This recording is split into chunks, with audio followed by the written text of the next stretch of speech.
Daya Chakshun Militanyena Tasmai Shri Gurave Namaha Pachkopdubhischa Kripasindavi Vacha Patitana Bhamanevyo Vaishnavijya Namo Namaha Srila Rupa Goswami Prabhupada Ki Jai.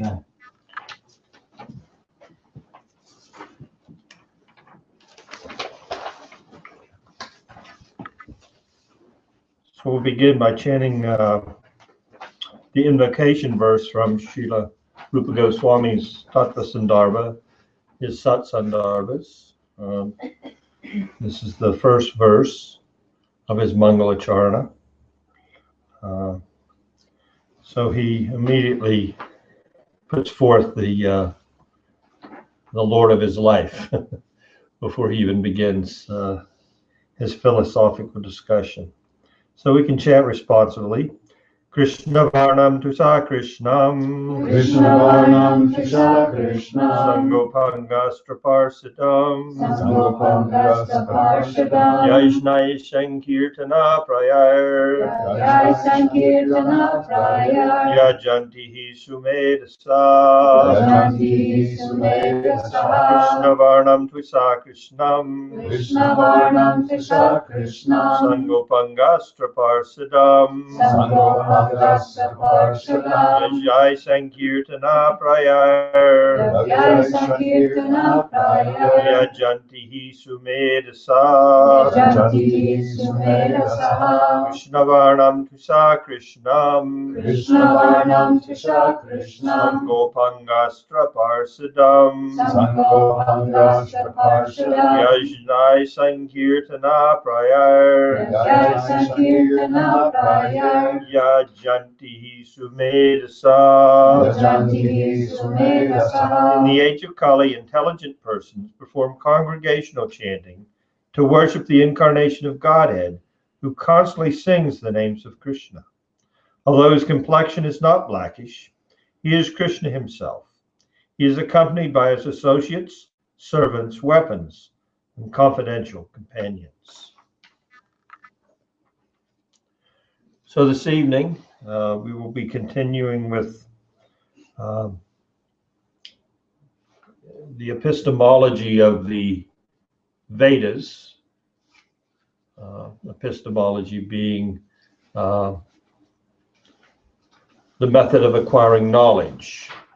And as Srila Jiva Goswami has stated in his Mangalacharana to Tattva Sandarbha, the knowledge that he is aspiring to impart to us is knowledge of how to acquire sambandha, abhideya, and prayojan for that supreme absolute truth, the source of all being, our conscious self, and the relationship between our conscious self and that super conscious self, supreme absolute truth. So there are 8 anuchetas in his Mangalacharana. And in this second portion, let me see, there are a total of 18 anuchetas, not 18, there's 10 anuchetas in the first section. Of course, anucheta itself means section, but in the first portion, Jiva Goswami puts forth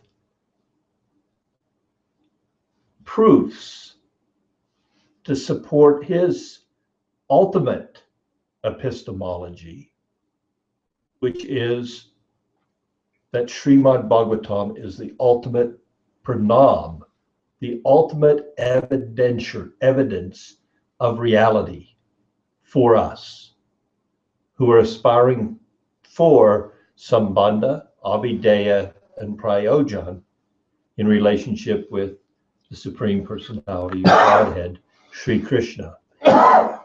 So right out of the gate, he immediately put us on notice that the senses are not going to do it. The senses, there's some difficulty if we accept the senses as the ultimate source for obtaining knowledge. 4 defects are there. So with those 4 defects, we're not going to be able to acquire perfect knowledge with defective senses. And then he goes on to go through an analysis of the contemporary methods of acceptable knowledge in Vedic culture, in Indian culture, in the culture of his day. And although he was writing for the culture of his day, his explanations are as applicable to the culture of our day. It was only 500 years ago. So there's not a great bit of difference. So he basically delineates 10 different methods that we as human beings can acquire knowledge. Of course, the first is pratyaksha, sensory input.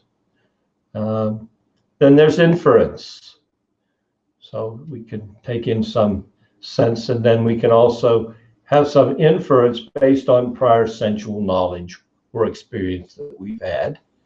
And then there's the praman of the Veda, scriptural knowledge, which gives us entrance into an understanding of things which are beyond our realm of direct experience. We cannot experience atmospheres for residents that exceed our current point of reference.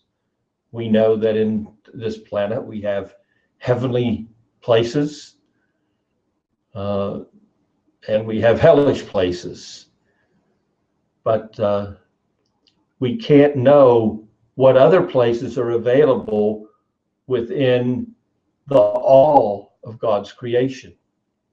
We look to the cosmos and we see so many, potentials for possible residence. Of course, the scientists have a problem with that perception, but still, even they have to admit there's just too many stars in the sky that they can all be uninhabited. At least they're gradually coming to that understanding.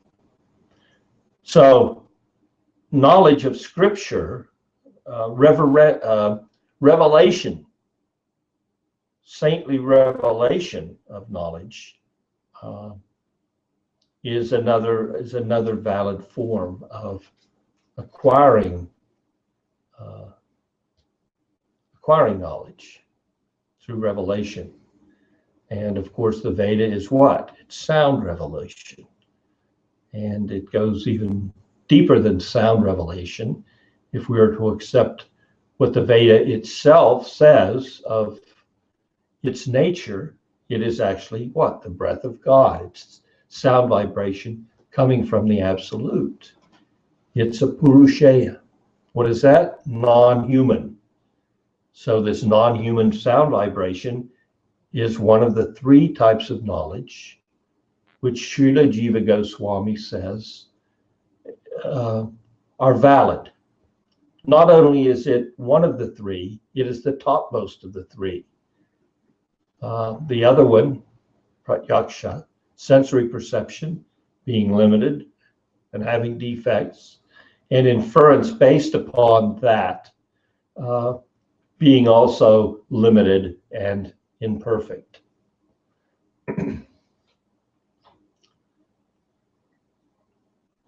So Jiva Goswami, he looks at the 10 types of acquiring knowledge. Some of them are interesting. Hand motions, like mudras. We can talk, there's a way to communicate knowledge or communicate. If I put up my peace sign, everybody knows what I'm talking about. There's some transference of knowledge there. Those that are engaged in worshiping deities, worshiping the deity of the Supreme or other deities, they can communicate through hand gesture. please come, please eat. I don't know. Or we can watch the dancers from Indian culture, at least. Well, we also from our culture too. But if the dancer puts her arms up, we know that's like she's playing a flute. Oh, that represents Krishna. And as far as the dancers of these days, when they make their gestures, well, there's no question what they're trying to convey to us. So gestures are there. So many things. But Jiva Goswami says basically they all can. We can catalog all those into one of the three. But yaksha, inference, and Vedic knowledge. So in the last few anuchedas or sections on Vedic knowledge, he's dealt with and he's gradually honed in. First, let's accept the Vedas. Well, how can we accept the Vedas? And now he's honing in even more. Well, if we're going to accept the Vedas, then what's involved in acceptance of the Vedas? And in the last class, we found, well, if we look to the actual original four Veda, well, they're all original, but if we look to the four Vedas, that's really difficult for us to try to acquire knowledge from those. The level of Sanskrit understanding is extremely difficult. Even if you can get over that hurdle, then there are the 6 items of what was it called?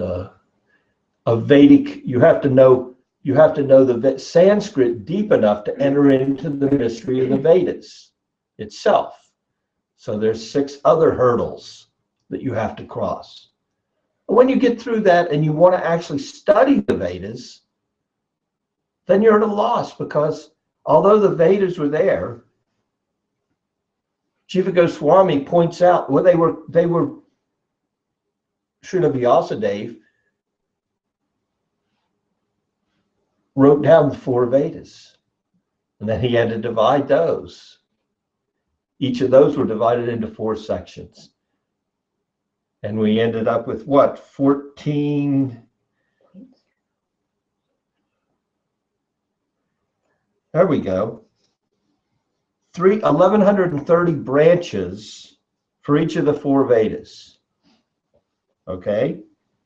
The 4 branches constituted 1,130 branches. The Rig Veda had 21, the Yajur 100, the Sama 1,000, and the Atharva 9. Each of those branches was subdivided into 4 branches. Okay, 4 branches. The Samhitas, the Brahmanas, the Aranyakas, and the Upanishads. So we have 4,520 total. Well, that's okay. So it's a little bit of reading there, and learning in disciplic succession. He pointed out that if you want to learn these Vedas, you have to learn them in disciplic succession from someone who's already mastered them. And then he says, and remember, this is at his time,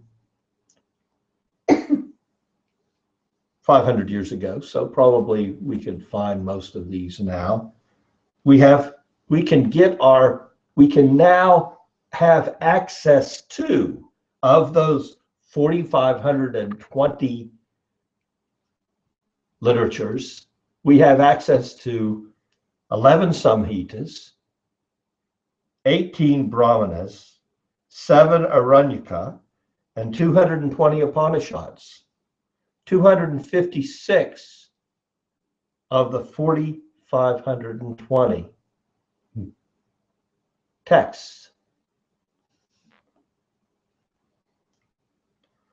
6%. That's kind of a, if you want to enter into the mystery of the knowledge of the Vedas, well, you're starting out at a disadvantage. So he goes through and he shows us, yes, it'd be nice to accept the Vedas. They're certainly a perfect source of knowledge, but this is what you're up against. First, you have to conquer the Sanskrit, and then most of them had been lost in time. Then he takes us down the road of, the 6 limbs that have to be mastered before we get to understanding the Vedas, to entering into them, is the Vedangas. The Vedangas are the science of pronunciation, the process of performing sacrifice, the rules of grammar, meaning of difficult words and their derivations, Nirukta, Jyoti, astronomy. Astronomy even comes into something that has to be fully understood to enter into the mystery of the Veda, the 4 Vedas, and the Chandas, Vedic meters. And we're going to try to do this in Kali Yuga, where we have hardly any memory. It's going to be very difficult for us. Dulal, Yes. is there explained why astrology is such an integral part of it? Astronomy. Astronomy. Astronomy. It's just one of the 6 limbs that need to be mastered. These 6 limbs are called the Vedangas. In the commentary on Tattva Sandarbha that I'm preparing these classes from, which is primarily Satyanarayan Das, he doesn't go into any more detail there. Do you have idea why? You could write to him. It's difficult for me to see connection, much. Like my stereotypical approach. Well, because it has something to do with the fact that the psychology, the human psychology of someone may need to be aligned in a certain way to even enter into the mystery of the Vedas. You must, as we were talking earlier today, you probably require some standing in Sattva Gun and some understanding of the writing in Sanskrit. So it's a science, and no one can easily discount the influence of our prior samskaras on our ability and on the lessons of the Vedas themselves within a particular environment. So is it a good time to study this one or to study that one? Is it going to reveal itself in this circumstance or that circumstance? How are the planets aligned? So I don't know if I'm touching upon any of it, but we can kind of conceive of how it could be important as a preliminary thing to the study of the Vedas, since they are so exacting that even the pronunciation of the words, which can be in one of 3 ways, which we discussed in the last class, can affect the whole outcome of a sacrifice. And instead of getting an enemy of Indra, Indra becomes his enemy just by the inflection of the pitch. Is that the word, pitch?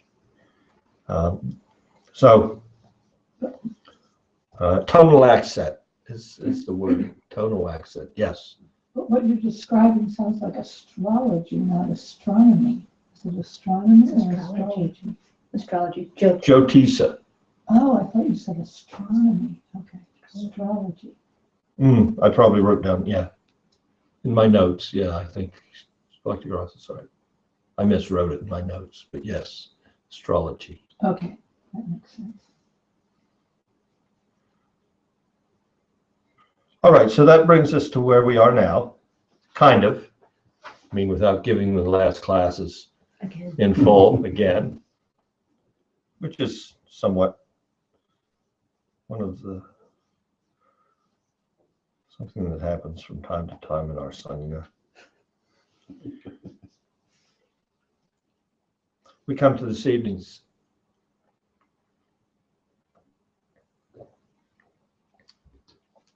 Anucheta 14.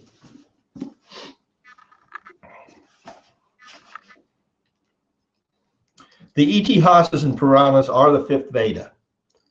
So as we explained in the last class, we are in a section of the Tattva and Sandarbha where Jiva Goswami is contending with what appears to be some trends of thought during his day that the Puranas and the Itihasas in and of themselves were not Veda. So this is part where we're taking off where he's explaining that actually they are. They are the fifth Veda.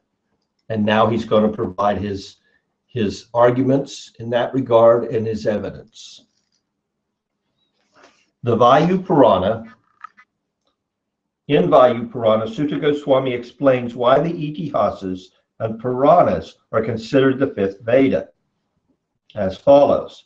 Srila Vyasadeva, the Almighty Supreme Lord, accepted me, Sutta Goswami, as a qualified speaker of the Itihasas and Puranas. In the beginning, there was only one Veda, the Yajur Veda, which Srila Vyasa divided into four parts. These gave rise to the four sacerdotal, is that right? Sacerdotal functions called Chaturhotra, by means of which Srila Vyasa arranged for the performance of sacrifice. Remember, this is at the end of Dwarpa Yuga. The Advarya priests performed all their assigned functions with Yajur mantras, the Hotra priests with Rig mantras, Ugata priests with Sama mantras, and Brahman priests with Atharva mantras. Sutta Goswami further states, O best of the twice born, thereafter Srila Vyasa, master of the meaning of the Puranas, compiled the Puranas and the Samhita, Mahabharata, by combining various types of narrations and songs known as Akhyanas, Upakhyanas, and Gathas. That which remained after Vyasa divided the Vedas into four parts was also the Yajur Veda. This is the conclusion of the scriptures. So this is Sutta Goswami speaking in a Purana and explaining in what we accept as evidence that we should understand that the Puranas and the Itihasas are the Veda because they came from the Veda and they came from the Yajur Veda, what was left over after the four Vedas were separated out. Goes on Anucheta 14.2. The Puranas and Itihasas are also used in the formal study of the Vedas called Brahma Yajna. So these supplements to the Vedas are also used in the study of the Vedas. Well, you couldn't study Veda, which is absolute knowledge, which is a Purushaya, utilizing something that wasn't of the same quality. Remember, we went over the quality last time, that we complete our understanding of the Vedas with the Itihasas and Puranas because they are Vedic. They are themselves perfect knowledge, because you would not complete a gold bracelet with iron. So that's the argument that Jiva gives. It would have to be completed with gold. So these supplements are themselves Vedic. The Puranas and Itihasas is already also used in the formal study of them. So the fact that the Puranas and Itihasas are used in the Brahma Yajna means that it is impossible for them to be non-Vedic. As I said, this seems to be really something that he needed to, a point he really needed to strongly make at his time. Therefore, in Matsya Purana, the Supreme Lord says, O best of the twice born, foreseeing that the Puranas will gradually be neglected, I assume the form of Vyasa and abridge it in every age. More on that a little later, maybe tonight. But there's an explanation of how Vyas comes in every cycle of 4 yugas, and does a Vyas comes. Well, there's a difference between all the other Vyasas and the Vyas that came this time. And that 28th seems like a conjunction here is what I will get to at that time. Anyway, going forward. In other words, Srila Vyas condenses the pre-existing Puranas so that people can easily comprehend it. Remember, there's 1 billion verses in the Puranas, of what we get, how many? 400,000. How much of the actual Puranic texts are available to humanity on this plane? 5 1/100ths of 1%. If you go to the celestial realm of Brahma, the entire Purana is available to you. So if you want to read it in its entirety, or let's say hear it in its entirety, you can go to that realm. For us, we have one little less than a percent, 5 1/100ths of a percent is what makes up the 60 Puranas make up 400,000 verses, and then we have the Mahabharata with 100,000 verses. From the Matsya Purana further states, the Purana consisting of 400,000 verses is divided into 18 parts. Then it is passed on by oral reception in every Dwapara Yuga here on earth. Even today, the original Purana of 1 billion verses exists in the abode of the immortals, Devas. The essential meaning of that Purana is contained in the abridged version of 400,000 verses. So it's all condensed for us. It's all there. All the essential truths are there. Cliff notes.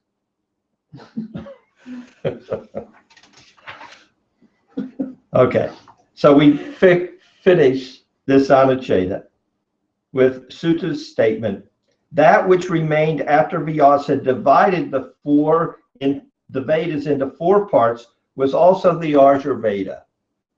Indicates that the remaining portion of the Yajur Veda, which is the prime portion, Abhideya Bhaga, forms the abridged version of the original Purana, containing its essence, and it consists of 400,000 verses. In the world of mortals, is not a different composition. So Jiva has gone to some considerable lengths here to make his point. So 5 1/100ths of 1%. One thing to understand, and it's explained in the commentary here, is when we say that the Yajur Veda was divided into the 4 Vedas, that's really because sometimes we will hear it referred to in that way, that it was divided. But it actually wasn't divided because the 4 Vedas came from the 4 different mouths of Brahma, the 4 distinct Vedas originally. So they were distinct. So the explanation is given, it's just like when whatever is the largest in a grouping, sometimes the whole grouping is referred to in that, according to that, and the Yajur Veda is the largest. So it's like when I say I have a herd of cows. So I say I have a herd of cows, a large herd of cows. There may be some buffaloes in there, okay? But still, it's common practice to refer to it as a herd of cows. Or we say I have 5 fingers. Well, actually, I have 4 fingers and a thumb. We don't call a thumb a finger, except when we say I have 5 fingers. All right. So the point is being made that the 4 Vedas are distinct, and we should remember that.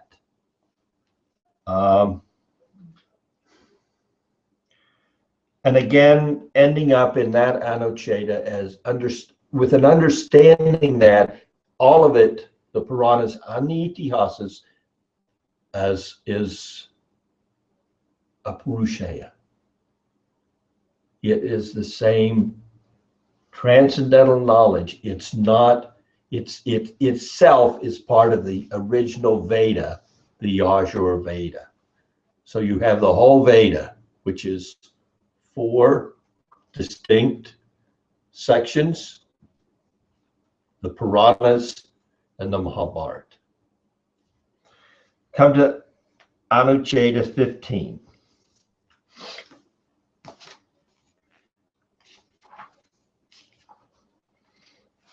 The origin of the Itihasas, Puranas, and Vedas is the same. He's going on, but with some more explanation.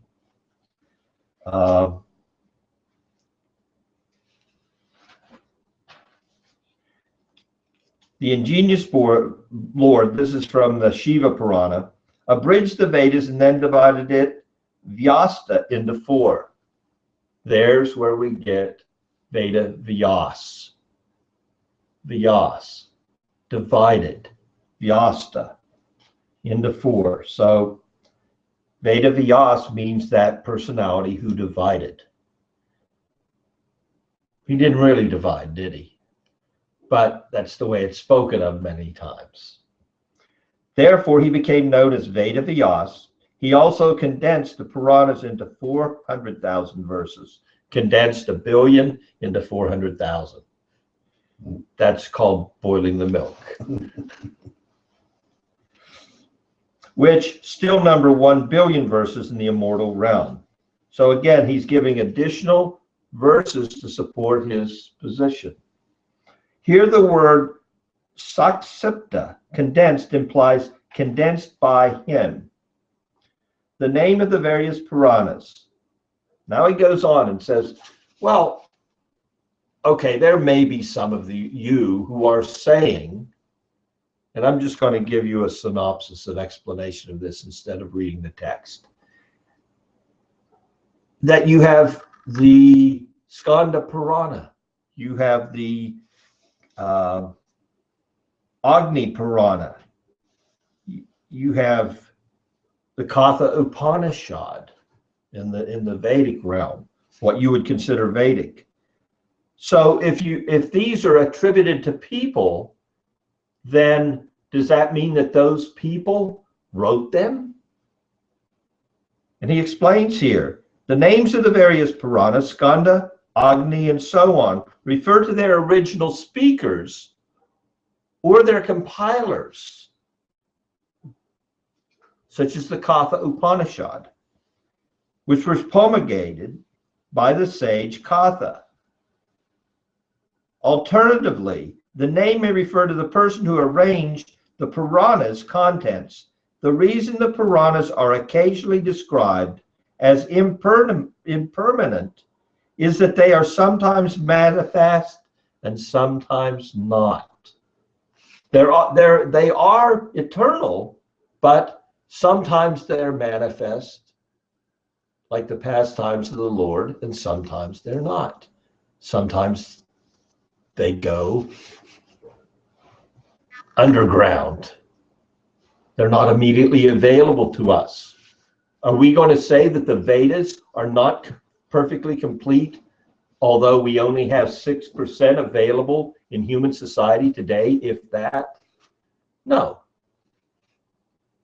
But that's what we have access to in this Kali Yuga at this point in time. 6%, and there's 94% that aren't visible in human society. But the Veda is still complete in those 4 Vedas, correct? So the point is being made here in the same way.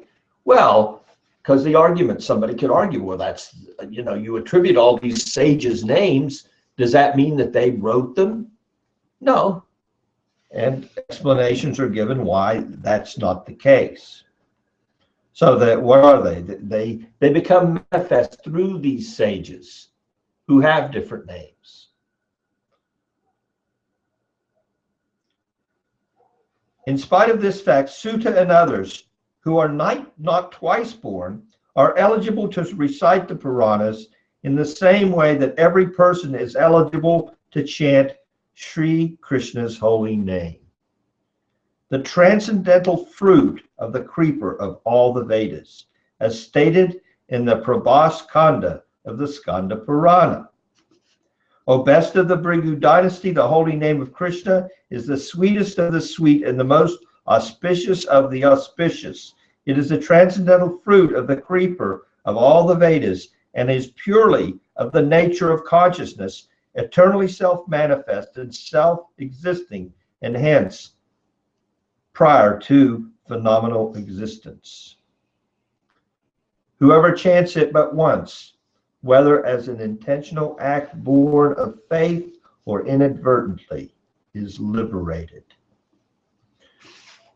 He's contending here with the argument that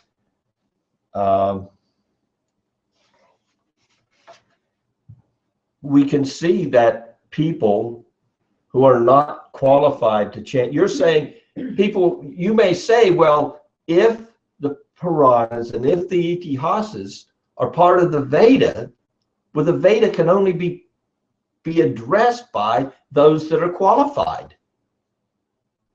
He's himself has already stated that. So much qualification is there. But no, the qualification for the Puranas and for the Itihas is not the same. You don't have to be twice born. Well, what's your evidence for that? How can you possibly say that it's Vedic, but you can approach it without full qualification?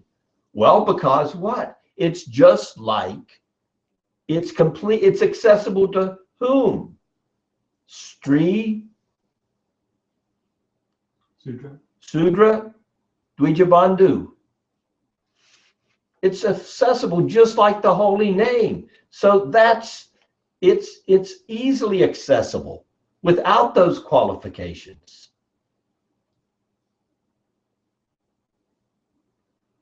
Just like the holy name. So there, for your argument that you have to be fully qualified to approach you're saying they're Vedic. Yes, they're Vedic, but they're Vedic, and they also have the speciality that they don't require the high qualifications that the Vedas themselves do, although they themselves are Vedic.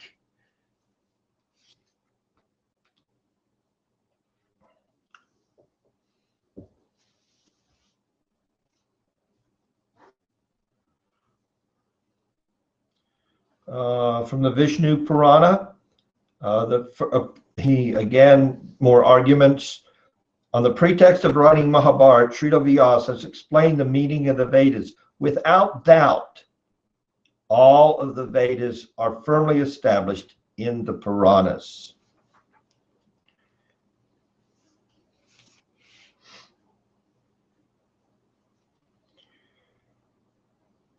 Then he gives one other qualification.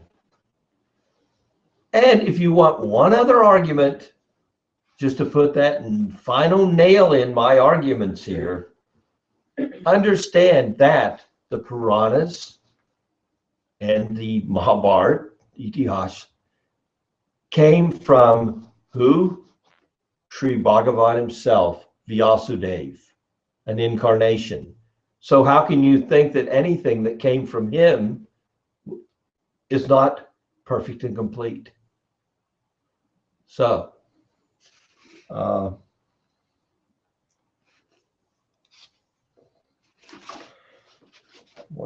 on 15. A little bit from the commentary. We touched upon it, just like the Lord, manifest and unmanifest. 5,000 years ago, at the end of Dwapara Yuga, Narada Muni instructed Vyasa to again reveal the Srimad Bhagavatam. So the Srimad Bhagavatam had been lost. Even that Purana had been lost in humanity, because he'd done his work of separating the Vedas and providing so much other information to humanity. And what? Narada said, no, you've missed one Purana needs to be there. You need to bring the cream of all the Puranas out for humanity, because he'd already done the Mahabharata. But Narada said, no, there needs to be even more clarification than that.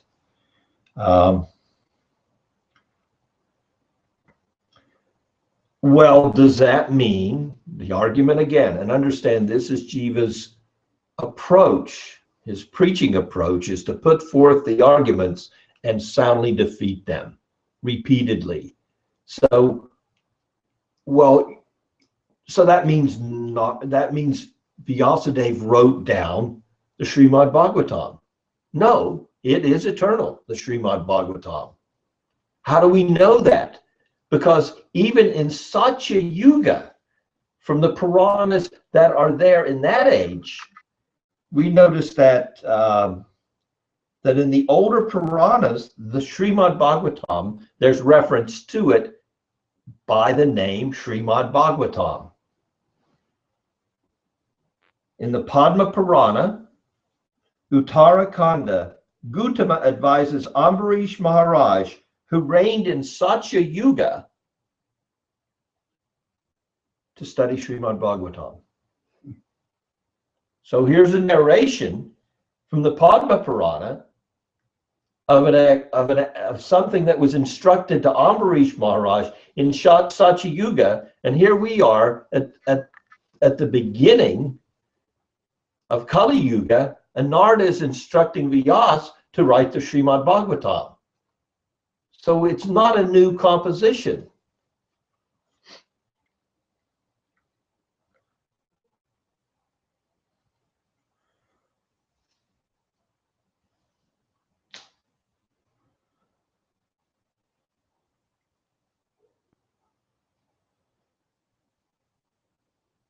Now we'll come to Anucheta 16.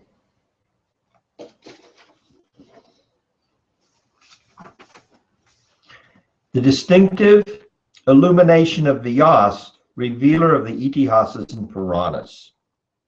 Skanda Purana states, just as a person picks up items from his own house and uses them, many people have taken knowledge from the sky of Vyasa's heart for their own use. In the commentary, it explains the following. Everything is already known there in the sky of Vyasa's heart. The chitta of Vyasa is that of Bhagavan, Sri Krishna, of Narayan, of whom he's an incarnation. So any knowledge that we may think we're acquiring is already there with Vyasa. He's all-knowing. See how that's said.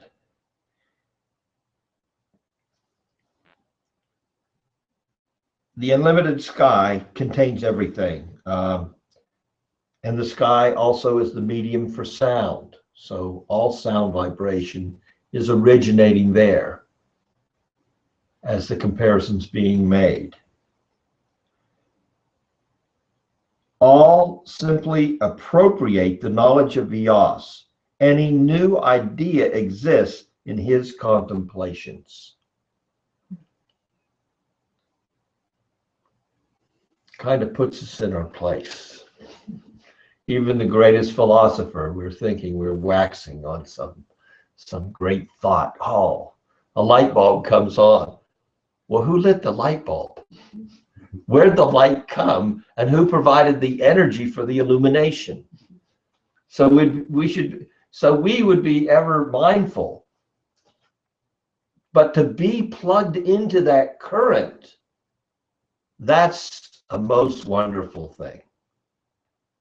And to be able to recognize the source of your illumination and have a reciprocation of appreciation with that source is a most wonderful and splendid thing. To recognize all those gemstones of knowledge, all those fancy poetic words, all those amazing abilities one may have in any field of science, in any of the arts, are all coming as a benediction from the Supreme. And being able to reciprocate with an appreciation of love for that, that is what is the purpose of our existence. There's no loss in the fact that all these thoughts are coming from the Supreme, that all these skills, that all these abilities, that everything that is us, that we can think and constitute and claim as our own, is not. It isn't. We're not going to, it isn't. That's the whole purpose of this process of self-realization. We need to realize who our self is. Who is our real self? And our real self is that fragmental part of that absolutely perfect self who is all-knowing. And whatever knowledge we can attribute to our teeny brain is coming through that agency. That's a wonderful thing. That's not a bad thing for us.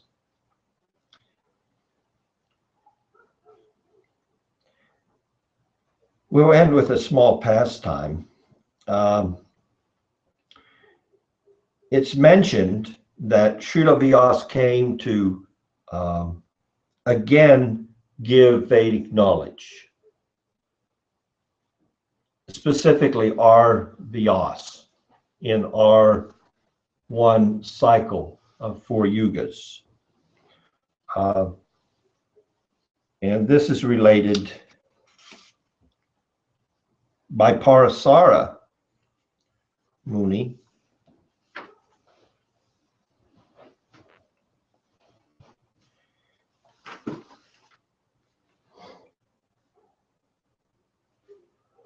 As follows. Thereafter,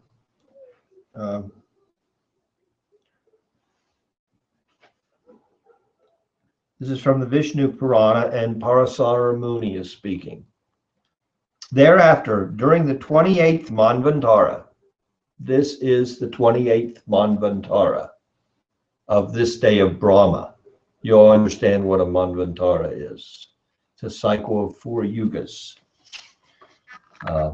It's the 28th Manu. Each Manu has 71 cycles of 4 yugas. So thereafter, during the 28th Manvantara, Bhagavan, in the form of my son Vyasa, remember Vyasa was born of Parasara, took the one Veda consisting of 4 sections. Okay, one Veda, but it's 4 sections. We've gone over that. And divided it into 4 separate parts. Just as this illuminated Vyasa divided the Veda, previously all other Vyasas, including myself, divided the Veda.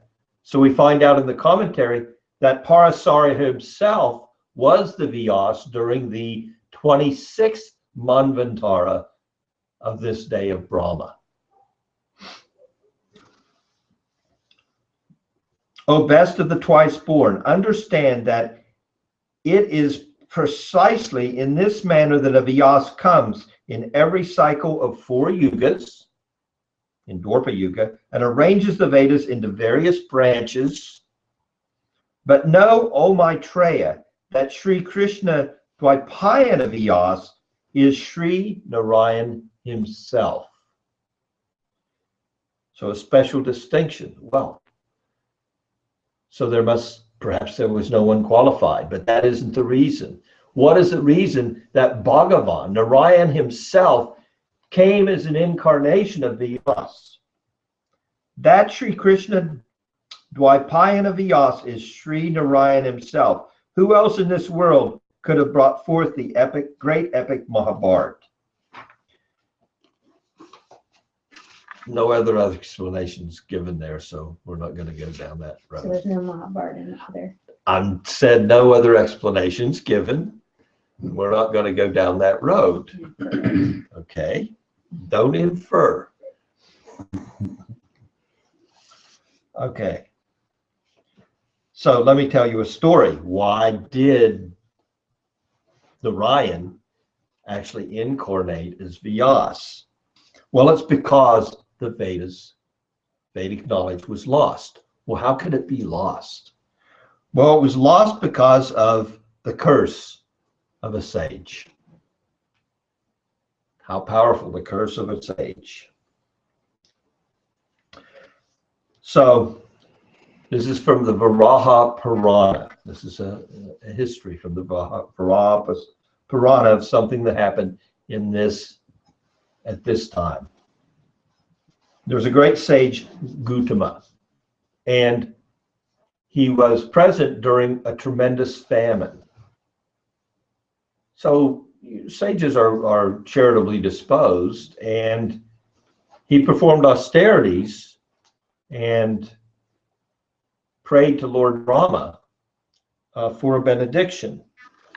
His austerities were successful, and Brahma came, and Brahma said, well, what can I do for you? What benediction can I give you for your worship of me? And Gautama said, during this famine, I'd like the ability to be able to fully satisfy all my Brahmana guests. They should not suffer from this famine. So I will feed them. Can you give me that benediction? Brahma granted him that benediction. So the Brahmanas lived happily with him, and he was able to feed them during a period of famine. So the famine ended. So the sages said, the Brahmanas who were staying with him said, well, thank you very much. We take your blessing. We will go now to our own residence. He said, I'll just stay a few more days. This is always the way with the saintly. They want to maintain good sangha. So please, you stay some more days. So the Brahmanas relented, and they stayed a few more days. And then they approached again. So thank you so much for your hospitality. Thanks for keeping us alive during a famine. We're indebted to you. So we'll take your leave and go home. Oh, please, you stay a few more days. This happened repeatedly. He would not let them depart. Again and again, they came with their request, and again, he said, no, you must stay a few more days. I cannot give a pure association. Being kind-hearted, they agreed. But finally, after an extended period of time, they came together and they said, you know, I'd really like to get home to my wife or my disciples or my griha or whatever, my hut, my lake, my river that I like to meditate by. We've been here long enough. So they conjured up with their Brahminical power an imitation cow. And they placed the cow on the path that Gautama took every morning to take his morning bath. So he's going to take his morning bath, and there's a cow in the way, and he throws some water on the cow to get it to move off the path. The cow immediately falls down and dies. The Brahmanas tell Gautama, well, we're not staying with you. You're a cow killer. We're going home. So in that way, under that ruse, they left and went to their own respective hermitages. So Gautama, of course, performed the necessary atonements for killing the cow. Of course, it was an imitation cow. And he received enough mystic opulence and knowledge to realize He'd been fooled. He'd been tricked by these brahmanas. What'd he do? He cursed.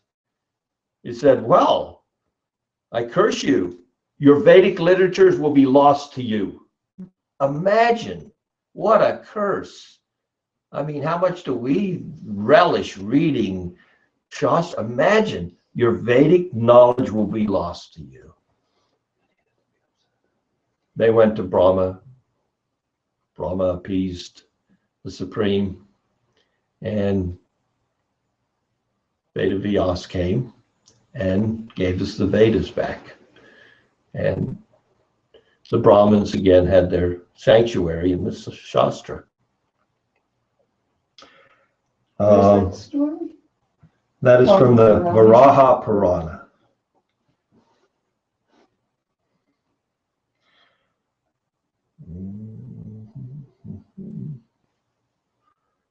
So, with that, we are finishing now. That was, we finished now with Anucheta 16. Next class, we will finish 17 and 18 for sure. And then we will come to the section in Jiva Goswami's Tattva Sandarbha where he gives the epistemology of Srimad Bhagavatam itself. So we've come with how do we get knowledge to, we get knowledge from the Veda, perfect knowledge. Well, which Veda? Well, we actually, for us in Kali Yuga, so many problems. We come to the Puranas, our best source of knowledge, and the Itihasas. They're just as powerful as the Vedas. In fact, for us, they're better because they require no qualification. Stri, Sudra, Twija Bandhu. Our position. It's okay. We can still attain transcendental knowledge by the mercy of these literatures. Well, there are 18 Puranas. And in the next class, we're going to see that the Puranas come to us and are tailored to people in different modes of nature. So now let's look at the 18 major and 18 minor Puranas and determine of those which is the best for us. In what mode should they put forth? What should be the deity that they put forth? And which one should we recognize as the most and the best? So that will end this section, next class, and we will further venture into Jiva Goswami's complete and total, irrefutable, absolute, beyond any question of a doubt, conclusion that Srimad Bhagavatam is the ultimate praman for us at this point in time. Any questions? Yes. I have two. I'm not clear. One time we say that we have 6% of the Vedas, and then another time we're saying that we have 5/100%. So Of the Puranas and Itihasas. Two different sections of the full Veda. So of the 4 Vedas, we have 6% now that we can find. So many Samhitas, so many Brahmanas, so many Upanishads, 220 Upanishads out of 1460. So that's of the on the Veda side, the 4 Vedas. Okay. Then we go to the billion verses. In addition to the 4 Vedas, we have a billion verses, which are the Puranas and the Itihasas. Okay, of that billion verses, we have 500,000 on our earthly plane now. Well, not all of them, but we'll get into that, but that are available, and 100,000 of those make up the Mahabharata, and the 400,000 make up the 18 major and minor Puranas. So that 5/100% is what we have available as far as the histories go in comparison to what's available on the celestial plane, which has all 1 billion verses. I mean, texts. Puranas. Actually, verses, yes, verses. So the Srimad Bhagavatam is included in that 400,000 verses? Yes, yes. And how many is there? About 100,000? Do we know? Bhagavatam's what, 18,000. 18,000. 18,000. My second question is, you also said that what was left over after dividing the Vedas, what was left over became the Puranas. So it makes it seem like I know. they weren't divided, but they were extracted. And what was left over after that extraction for the four Vedas then became. That's why we go back to that verse from the class before last or last class. Came out of Brahma's mouth. They came out of Brahma's mouth. The four Vedas came out of the four mouths of Brahma. The four different Vedas came out of the four different mouths of Brahma. Then the other verses came out of all of his mouths. So they weren't, and you're making a good point, and that's there. That argument is defeated that the Puranas were made over with leftover verses. Yeah. No, they weren't. They were distinct in and of themselves. We should not see them as just various verses. Remember from the last class, we talked about the fact that just because a verse that's in the Vedas refers to his history, creation or dissolution, right? Doesn't mean it, even though it seems Puranic in nature, it's not that those verses were removed from the Vedas. So that argument was also made. Answer? Yeah. Anything else? Dulalji, every time when you say that Veda was lost, or the Vedic knowledge, you refer just to the portion which contains Srimad Bhagavatam, where Narada instructed. No, I think it was all lost. Gautama's, Everything. that was a complete, I see. from the way the pastime reads, yes. And then that's Veda Vyasa had to come and actually reinstate all the Vedas. So here instead. That's why it took Narayan to do it. Who else could bring all the Vedas in one manifestation? The other Vyasas could not do that. They're empowered. So he did everything besides Bhagavatam, and later Narada Muni, instructed him to go do it. And give us the cream now. Yes. Well, then were they lost from their memory? I was thinking that the first three yugas were I don't know the in their exact minds, time. and then it was only written down for the Kali Yuga. Yeah, I'm not really certain exactly where it's from the way I would say, and here I can do some research or write somebody who would know that the pastime of Gautama Muni happened in Dwarpa Yuga. At that time, remember the Vedas are written down right at the end of Dwarpa, beginning of Kali, right at the junction, okay. right at the junction of those two yugas. There was also a story that some demons, I think Madhu and Kaitava, they stole Brahma's knowledge or something like that. Could have been in another day or another cycle. Yeah. So I'm just like, I don't know, I'm speculating if this is like there is some correlation between. So again, it's just stories like that, and this story are just highlighting the fact that the Vedas are just like Krishna, sometimes manifest and sometimes unmanifest. They're stolen away, and then they come back, and they appear to come from one sage who the Supreme Lord's empowered and given the knowledge.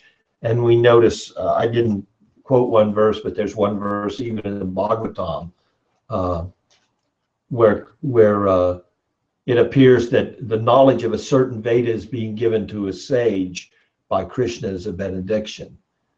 Well, it wasn't new knowledge, it was just, and that was again the point that the sages are not the authors of these Puranas or any of this Vedic knowledge, but it may manifest through them, or they may compile it and organize it under his direction.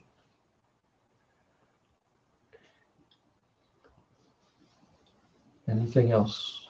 Thank you so much for your association. Hare Krishna.